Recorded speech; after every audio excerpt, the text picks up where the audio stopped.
It's not like the old stories, is it? The noble warrior facing evil in search of victory and honor.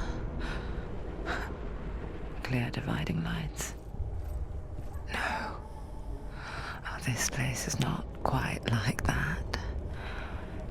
It's as if it knows that true torment lies within. Memories you cannot defeat, cannot escape. This is her hell. Hellblade: Senua's Sacrifice is something you get when the developers just didn't give a fuck about making something popular. It's something you get when you get a group of talented individuals and ask them to make something they love. Now I know this game came out in 2017, but I only just played it, so I'll talk about it, okay?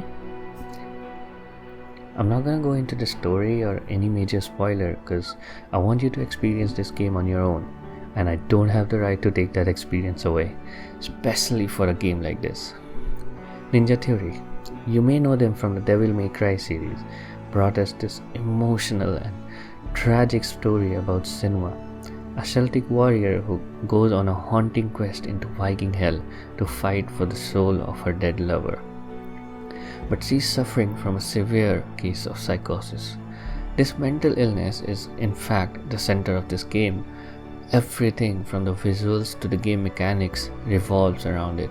So I'll let Paul Fletcher, psychiatrist and professor of health neuroscience at the University of Cambridge, who worked on this game alongside Ninja Theory, explain it to you.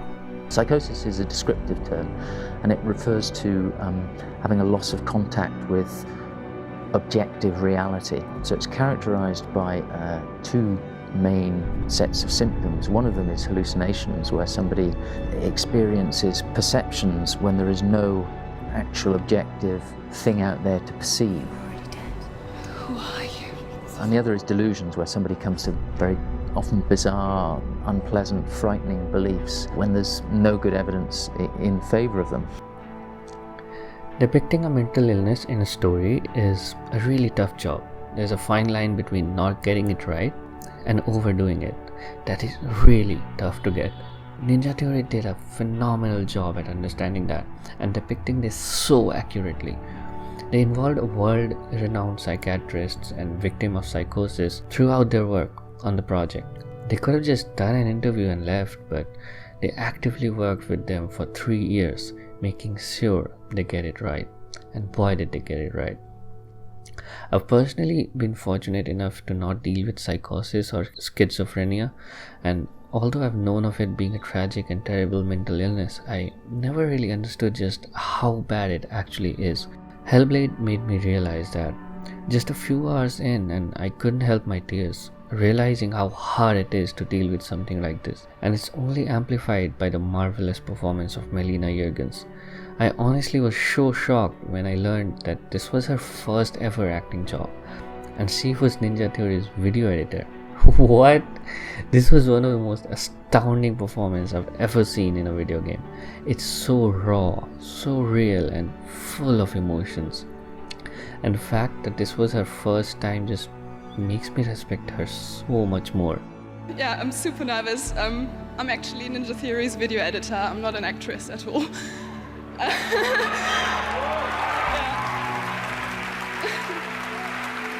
So, Hellblade has been my first ever acting job. I've never done anything like that at all in my life. But they didn't realize that acting is actually my worst nightmare, and I've always avoided it, even in school. My nervousness actually worked out to my advantage because it made my performance much more believable. I'll find you, my love. I promise. I can usually play a game in one sitting easily for 4 to 5 hours if I'm immersed in it. I absolutely couldn't go for more than 2 hours in this game, even though I was completely immersed, because of just how depressing, stressful, and anxiety-inducing it is. Talking about stress, this game really takes it to another level. As if the constant voices in my head, the gritty surroundings, and scary monsters wasn't enough, the game introduces me to the permadeath mechanic. It tells me that if I die a lot, my progress will be lost and I'll have to restart my game. Now if this totally turns you off, just remember that it's not too much of an issue. The biggest thing that this mechanic does is create an artificial stress in you as a player who's constantly trying to not die anywhere, in or out of combat. Because with every single win, you come closer to death. Every time you die before killing a boss, you're one step closer to permanent death. I did a terrible thing though. I went to Google to search about the permadeath mechanic because of just how fucking stressful one of this level was. I kept dying multiple times till I got so stressed that I couldn't help but Google. This was one of my biggest mistakes, and I strongly urge you not to research about the permadeath mechanics and just go in blind. Trust me. Sound design is another thing that's just absolutely phenomenal in this game. They use the binaural audio recording for pretty much everything, and it does an amazing job at depicting the voices in Senua's head. This technology helped the game to simulate the voices with perfection. Now I'm not too much of a techie myself, so I'll let the developer from Ninja Theory explain it to you. Binaural recording is a method of capturing sound by positioning two microphones in such a way that they hear the sound in the same way that a person would. If I move over here, it should sound like I'm in your left ear. And if I move over here, it should sound like I'm in your right ear. While this is a linear story driven game and there's no skill tree or anything, Senua doesn't get more powerful as the story progresses, physically at least. But where the game shines is the character development. Senua goes from this scared woman who's not sure what her problem is and think of her mental illness as a curse, to this strong, brave and fearless warrior who's not scared of anything and comes to terms with her illness. There's a lot more subtlety to it. It's not as straightforward, of course, but as I said, I really don't want to spoil anything for you. Now let's come to the whole gameplay part. As I mentioned before, the voices are pretty much there all the time. It's intriguing how different each voice is too. Some believe in you, some don't. Some aggressive, some friendly. In a way, you're one of the voices too, controlling Senua. That's probably why the narrator directly talks to you. These voices will annoy you, So clever. scare you, We don't want to die. I don't want to die. Senua, Stop. Senua, Turn back. Stop. laugh at you, She has to. confuse you, You're going the wrong way. Are you lost, and have you lost him? Where are you? Turn left. Turn right. Over this way. What was that? and even help you. Use your eyes. Look.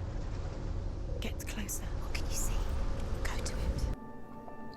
At first, you feel very uneasy and uncomfortable with all these voices around you, but as the game goes on, you, along with Senua, learn to accept it for how it is. And this is depicted beautifully in how the voices just gets a lot more calm and friendly towards the end. Another symptom in psychosis is hallucination, having visions and seeing patterns that otherwise normal people will just brush off as merely a coincidence. The puzzle parts perfectly depicts this. You as a player will search for patterns or make some patterns using the world around you to get through certain parts.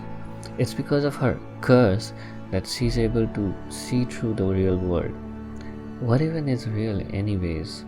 Senua sees the world differently through her eyes, since forever, for her, that's her reality, and for her, that's real. You probably noticed that I'm not playing with any heads-up display, and that's because there's none. This game doesn't have a HUD or any tutorial. It doesn't hold your hand at all. You're not taught about the attacks and combos. You learn it yourself through trial and error and through discovery. From the start of the game, you're just thrown into the game without teaching you anything. And the first time I saw an enemy, I realized this isn't an enemy that's paralyzed for me just to learn the game. No. This is an actual fight. You as a player will have to figure things out yourself. If you have a habit of changing your keybinds before starting a game, you'd be fine from the start, but don't worry, you can always look it up and you'll figure it out yourself as you progress. Combat is the one thing that I really didn't like at first.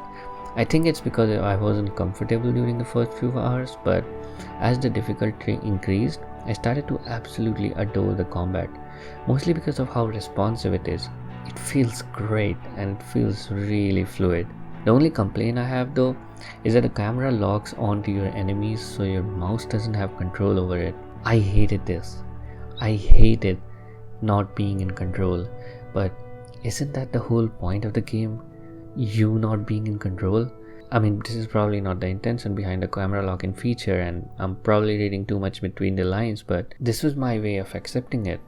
And once I did that, the combat just started to be so much more fun. Another thing that initially bugged me was how close the camera was to Senua. But when I was in a fight with multiple enemies and I couldn't see behind my back, and I heard a voice go, "Behind you," I realized that this was a very interesting creative choice. You're not supposed to be able to know what's behind you. You're not superhuman. You're just a normal, broken Celtic warrior. They could have just made the game first person, but that would take away the attachment we end up having with Senua as a character. It's really hard to be so emotionally invested to the character in a first person perspective, especially when a game is this short, just around 8 hours long. It wouldn't be the same in first person perspective, and neither in a wider third person perspective. I know I haven't talked about the graphics yet, but do I really have to? Even in 2021, this game looks absolutely stunning. The visuals and the whole presentation is top notch and truly a masterclass. This was a game that's made with love and care. Every single thing in this game has a reason behind it and has been well thought of and perfectly presented. I usually don't call something a perfection, but this is as close to perfection as it gets. And if you have yet to play this game, I cannot recommend it more. They took a huge risk of making a game that doesn't cater to the wider mainstream audience, but the audience that it does cater to will absolutely love and adore this. I just want to say thank you to Ninja Theory for bringing us this masterpiece, and thank you Melina Jurgens for bringing Senua alive. Till next time, bye.